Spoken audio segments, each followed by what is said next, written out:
Pemerintah Indonesia memastikan masih terus melakukan negosiasi tarif dagang dengan Amerika Serikat. Meski Presiden Trump telah mengumumkan tarif impor untuk Indonesia menjadi 19%. Pemerintah melihat masih adanya peluang untuk memperjuangkan tarif yang lebih rendah bagi sejumlah komoditas ekspor Indonesia.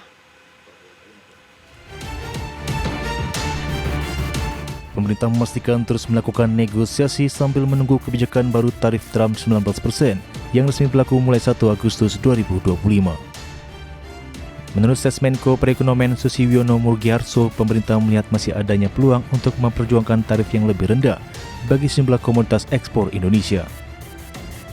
Beberapa komoditas yang sedang diperjuangkan agar dikecualikan dari pengenaan tarif 19%, mulai dari minyak kelapa sawit, kopi, kakao, nikel, karet, dan sejumlah produk pertanian lainnya.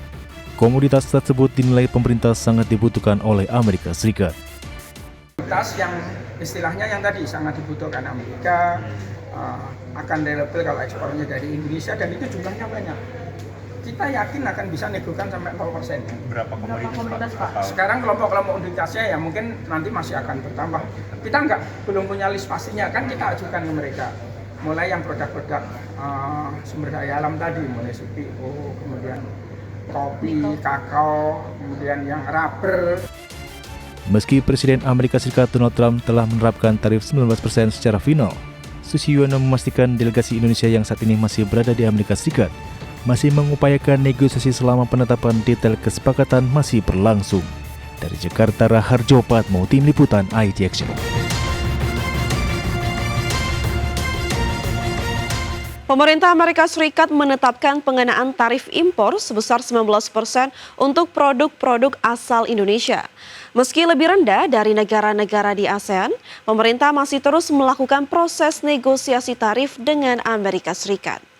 Pengamat ekonomi yang juga Direktur Eksekutif Core Indonesia, Muhammad Faisal, meminta pemerintah tidak boleh lengah dalam proses negosiasi tarif dengan pemerintahan Trump saat ini. Pasalnya masih banyak aspek yang harus diperhatikan pemerintah, terutama dalam menjaga daya saing ekspor ke depannya.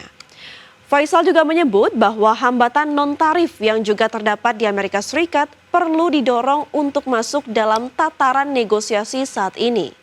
Sebab Indonesia dinilai sudah banyak berkorban dengan mengesampingkan dampak pelonggaran TKDN bagi produk impor Amerika ke depannya. Apalagi kebijakan TKDN turut berkontribusi atas minat investasi ke Indonesia saat ini. Sehingga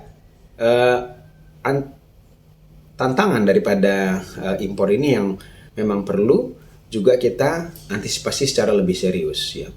Di sisi yang lain, hambatan non-tarif yang kita berikan akses untuk pelonggaran TKDN juga berpotensi akan menghambat laju pertumbuhan industri-industri yang selama ini mendapatkan keuntungan atau mendapatkan manfaat dari kebijakan. Pemirsa, pengenaan tarif impor sebesar 19% oleh Amerika Serikat menjadi momentum yang tepat bagi industri nasional untuk meningkatkan ekspor ke negeri Paman Sam. Pemerintah mengakui ekspor menjadi salah satu mesin utama yang diandalkan dalam mendorong perekonomian nasional. Pengenaan tarif impor produk-produk Indonesia sebesar 19% oleh Amerika Serikat menjadi momentum yang tepat bagi industri nasional untuk meningkatkan ekspor ke negeri Paman Sam. Terlebih, pengenaan tarif impor produk Indonesia oleh Amerika lebih menguntungkan dibandingkan negara-negara pesaing. Menteri Perindustrian Agus Gumiwang Kartasasmita mengakui saat ini ekspor menjadi salah satu mesin utama yang diandalkan dalam mendorong perekonomian nasional.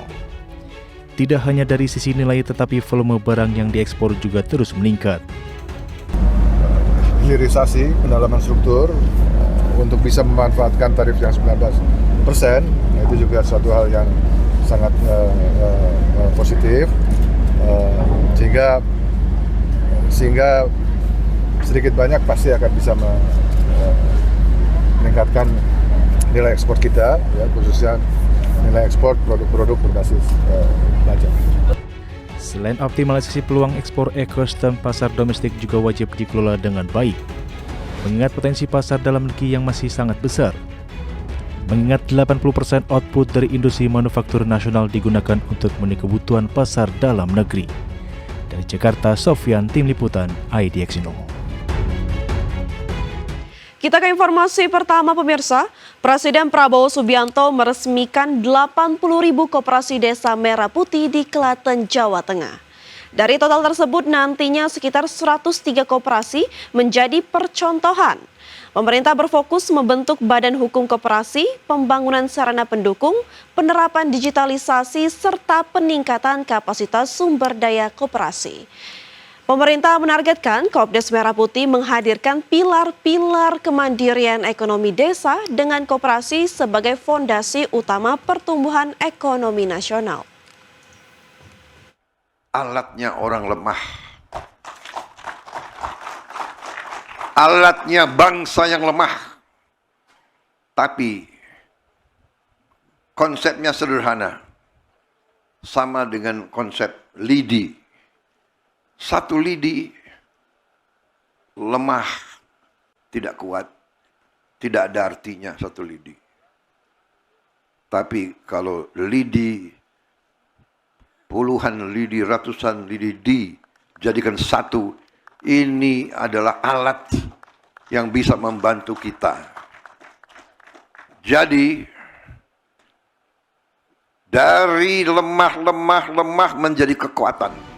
Pemirsa, dari informasi emiten kita beralih ke update IHSG sesi pertama hari ini, di mana IHSG pada hari ini ditutup menguat 0,87% ke level 7.375,8. Adapun IHSG tadi pagi dibuka di level 7.366 dan sempat menyentuh titik tertinggi di level 7.385 dan menyentuh titik terendah di level 7.306. Adapun 286 saham mengalami penguatan, 302 saham mengalami penurunan dan 215 saham stagnan atau tidak bergerak. Adapun saham-saham yang mengalami penguatan tertinggi atau top gainers antara lain ada WIFI yang mengalami kenaikan sebesar 8,89% ke level 2.940 dan SSIA naik 3,51% ke level 2.950, BRPT naik 4,87%, Dewa mengalami kenaikan 15,51%.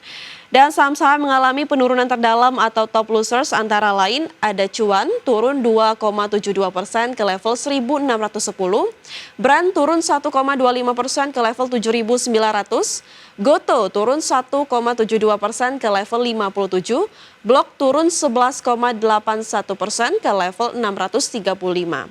Dari pergerakan sektoral pemirsa, ada infrastruktur dan teknologi sama-sama mengalami kenaikan di 4,68%